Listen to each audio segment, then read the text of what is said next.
Giardia, a very common parasite associated with hikers and campers. And in honor of the happiest place on earth, this scene takes place at the Giardia Jungle Ride. And we'll teach you all you need to know about every camper's favorite parasite. The typical story for Giardia transmission is amongst travelers or campers who go to an area endemic to Giardia and drink unfiltered or unpurified water, likely from a stream or river. This water is contaminated by animal or possibly even human feces that contains cysts of Giardia. So technically, Giardia is transmitted by fecal-oral transmission.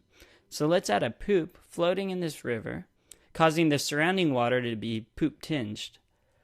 As I mentioned, it's the cysts that get transmitted fecal-orally.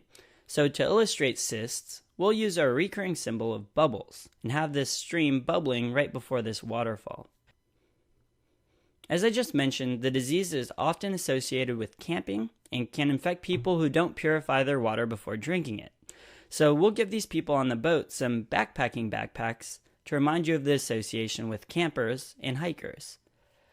Looks like this guy on the boat has forgotten to purify his water and he's filling his bottle with the poop water. Again, this is illustrating that Giardia is transmitted through poorly purified drinking water. So what happens to these unfortunate people who get Giardia? What can they expect? Well, it causes bloating, flatulence, and foul-smelling diarrhea. And actually, you can remember all of these symptoms really easily by remembering how you feel after eating Taco Bell. Or we can throw in some memory cues for you.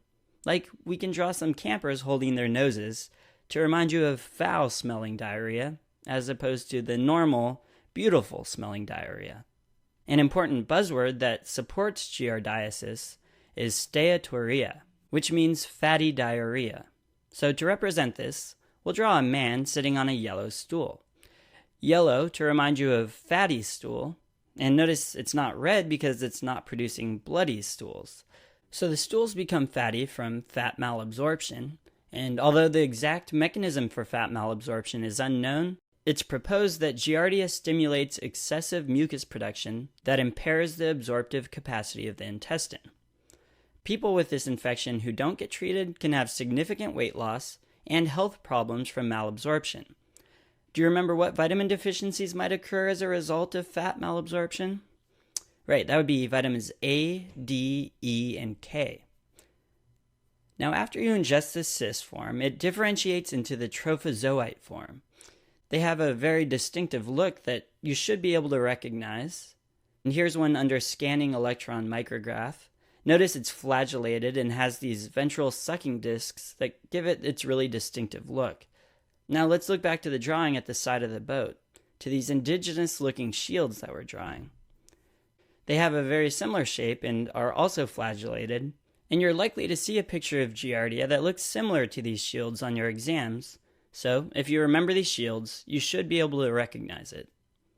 The trophozoites attach but do not invade the intestinal wall, which is important because if it doesn't invade, it won't cause bloody diarrhea, unlike entamoeba and some of the other bacterial pathogens that we've talked about.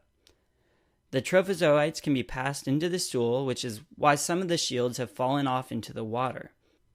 And we have this man pointing at them, seeing them in the poop water, because finding these trophozoites in the stool is diagnostic. You'd find them if you ordered a stool O&P, or ova and parasites. So we'll write OP on his shirt to remind you of this diagnostic test. Also, some of the trophozoites in the intestine will turn back into the cyst form and also show up on stool O&P, and those are what go and infect other people. Alternatively, you can perform an ELISA stool antigen test to make the diagnosis. So we'll actually title the boat Eliza, a great boat name.